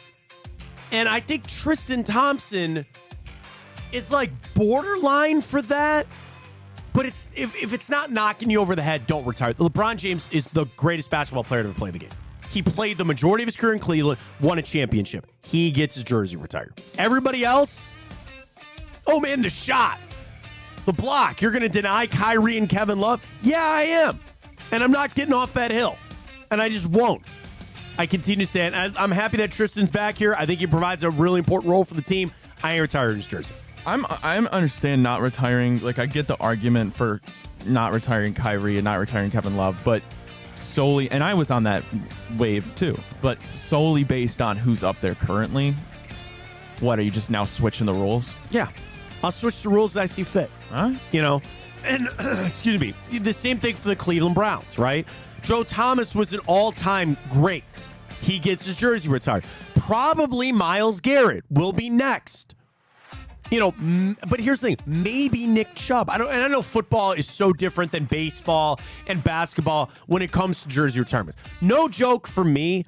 I think the jersey retirement is saved as the highest regard. You know, outside of the stadium being named or even the statue. I think your jersey being retired is the highest mark. And I'm going to hold that to the highest mark. And Football Hall of Fame is one thing. Basketball Hall of Fame is different, where Kyrie and Kevin Love are going to the basketball. They're going to the Naismith Hall of Fame. There's no question on that. Football is a little harder to get into, which I understand. I got different rules for it. I just got different rules for it. It's not meant for everybody. And I really think from the championship team, LeBron's the only one. Fair enough. So that's just for me. We go back to the season opener for the Browns. This day, 2022. Remember when we beat the Panthers? 28-26. Kareem Hunt, 2 touchdowns. Nick Chubb, $141. But the story was Cade York. 58-yard field goal. I think as time expired, right? Yes. And the longest field goal ever made by a rookie kicker in the team's first game was your game winner, and we were all in the Cade York business, man. Man, we were. I remember jumping up and celebrating, thinking we finally got one. I literally sent a tweet that said, people made fun of the Browns for drafting a kicker. Look how it went now. Well, look where we're at now. You know, he got released by the Washington team, so we don't even get the draft pick for him. Yeah, missed 2 in the opener. Yep. What a fall from grace. And that's kickers. You just want them on the upswing. And you got one with Dustin Hopkins. That's it for right now. There's a time it might go bad for Dustin Hopkins. Dude, even Justin Tucker's missing kicks now. Yeah, man, he's washed. We're also, and you beat Baker, you know, you beat Hollywood Higgins. Like, that was a big game back in 2022. Now, of course, that season did not go well. But that was a big game for the Browns back in 2022. Also, our season opener this day, 2016. Browns fall to the Eagles 29-10. Who do you think the Browns starting quarterback was this day, 2016 season opener against the Eagles? McCown? No. Of that era, you're close. Really? Yeah. It wasn't McCown? That was when we went 0-17, right? No. 2016, we won in 15.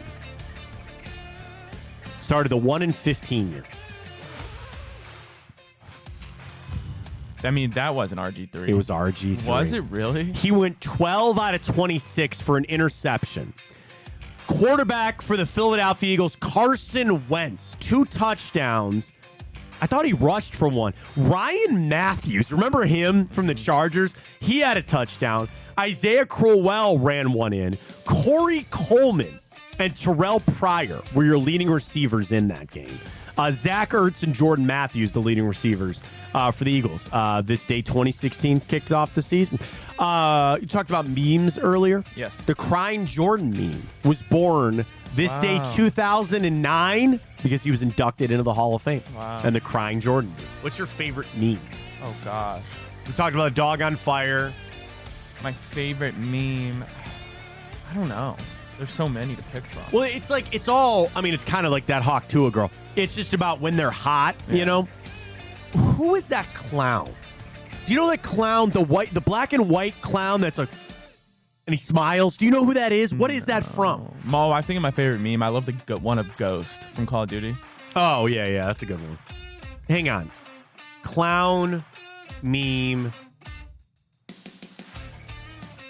Oh, wait. Oh, let me do this. Black and white clown meme origin. Right here on Google. That is from the Terrifier. Yeah, Marshall says Terrifier. Terrifier, thank you. Art the Clown. Then doesn't he have a horn? I've seen other ones too where he's like, and then he smiles and he's got the horn. He's creepy looking. I like it. I think he's creepy looking. The GIF. It's not even a meme. It's a GIF.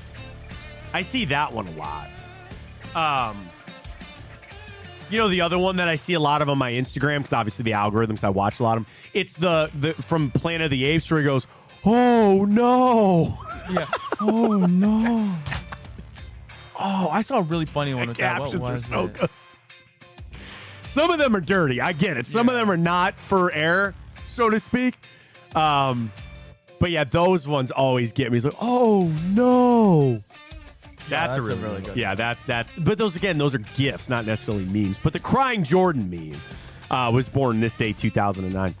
This day, 1985, Pete Rose hit his 4,192nd hit, surpassing Ty Cobb for the most of all time. You know, they were talking about the broadcast last night because, you know, they were talking a lot about Grady Sizemore when he played on the Indians.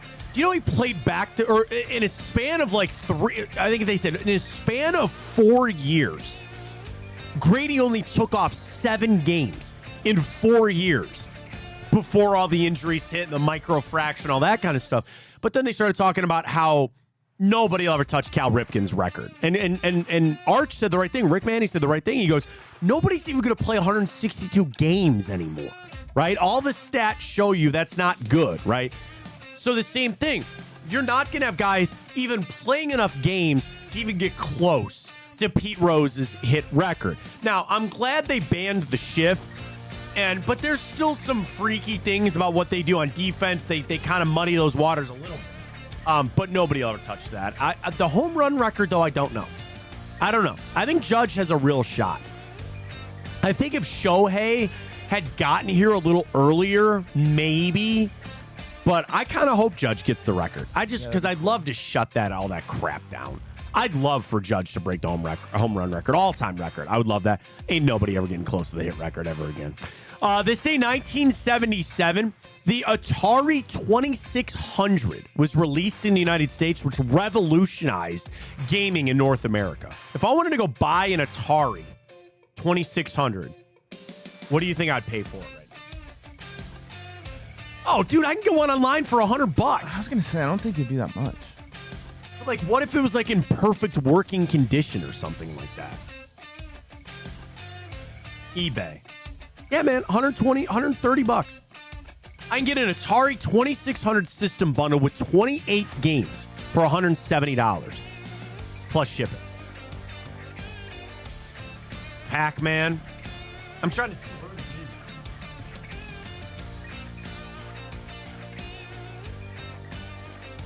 is. Star Raiders, Donkey Kong, Pac-Man, Telegames. Oh, Frogger. Did you ever play Frogger growing up? Hell yeah. Maze. Warlords, Berserk. That'd be a good one. Best arcade game of all time. Ooh, write that down. Space Invaders. I mean, the difference is arcade versus, like, you know, console. Right, no, I'm talking arcade. Okay, the answer is very clearly Galaga. Not Pac-Man? I don't like Pac-Man. Donkey Kong's fine. NBA Jam is good. Street Fighter's great. Mortal Kombat, fine. I loved Galaga, man. Galaga was always my favorite game. Because, like, remember 16-bit used to be in Lakewood? Yeah. And I'd go up there and you'd play all the games, that kind of stuff. That's a good one, though. We might have to write that down for a future one right there. Space Raiders, or Star Raiders, excuse me. All in this one right there. You can get it when you need it.